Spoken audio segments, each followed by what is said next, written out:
Good afternoon. This is Pam with Follow Your Brush. Thank you for coming today. You're probably wondering where I have been. As you know, if you watched my last video, I fell down a deep hole, a deep rabbit hole of inks, different colors, different types of ink. And then it led me into the world of fountain pens, dip pens, bamboo. Look, I even got some on here. And trying to figure out how I want to incorporate my inks with watercolor.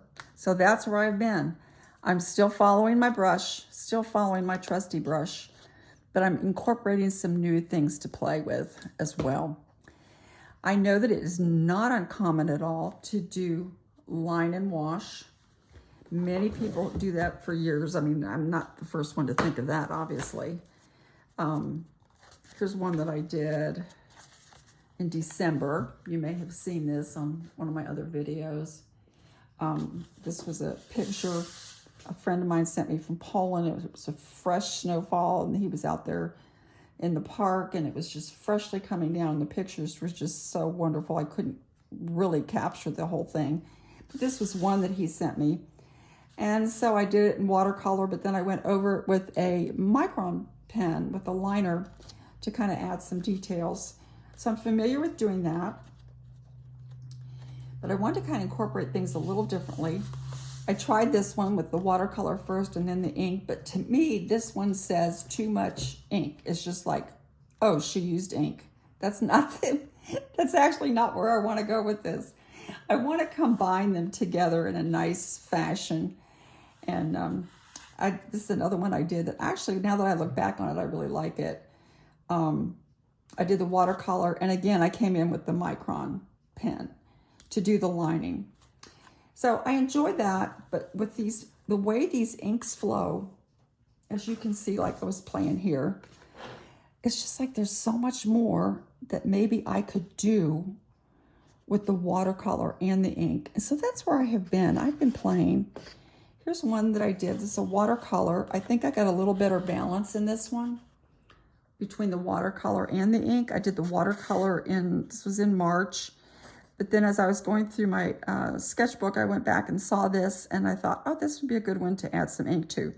So I did this with fountain pen ink. It is water soluble. I'm not going to touch it again with the water or brush, but I don't think this one jumps at you and says, oh, she used ink in this one. I kind of like just the subtlety of that. Then I started playing with, I have this little accordion sketchbook from Archer. I don't mean Arches, Etcher, that you can just kind of keep going with. And I started working with this, playing with just my inks and then just dabbling with water to see what it could do with my brush. I like this one. This color is Sugar Kelp from Birmingham Pen Company. This one is called Bearing Grease. It's kind of a green, actually. Had that in a different pen. This is called Hydrothermal Springs. I was playing with that one. This one is, I don't remember what I used for that one. I guess I should make notes. But I've just been kind of looking at my trees out back, sitting in my chair, sketching with my fountain pens. And if you get into fountain pens, just beware that it is kind of a deep rabbit hole, and it's lots of fun. And once you start watching online, you're going to see all kind of ideas. And this was an ink from Lamy. This is called Violet Blackberry. Actually, a little too intense for this method that I was trying. I tried again, a little too intense. And this one was just a black ink. And then this is a blue ink that I had. And so that's what where I've been going and playing. Wanting to incorporate this with my watercolor. I like soft edges. If you know how I paint, you know that I like the soft edges in the watercolor. And I kind of want to mimic that with the ink, but I also want to combine the two.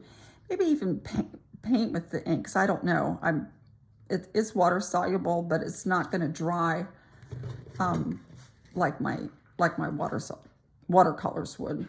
But I did this last night. I like this one. I think this is kind of a nice balance between the ink lines, and then went over it with a little bit of water. And I'm just going to show you really briefly how I've been doing that.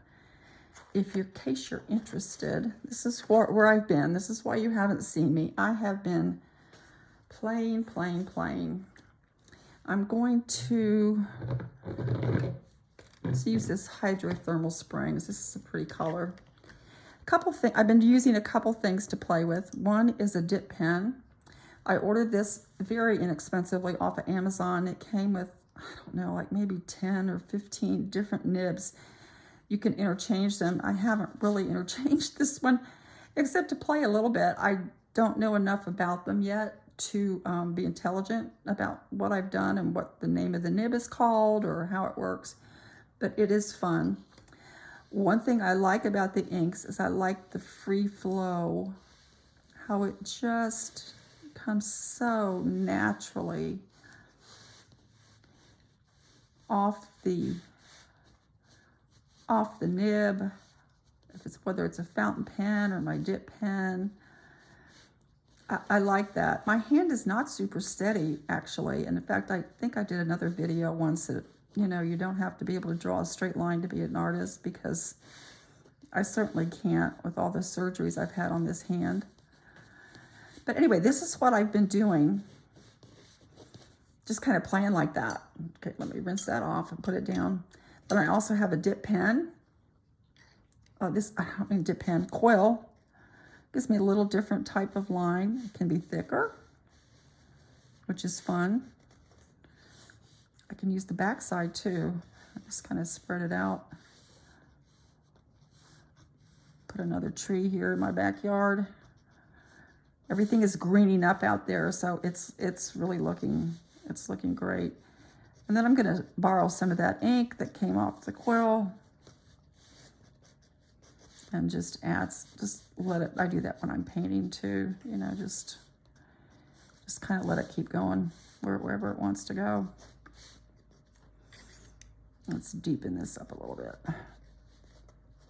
So I'm really enjoying the inks, is what I'm saying, basically. I'm having a good time learning what I want to do and how I want to incorporate it with my watercolor practice.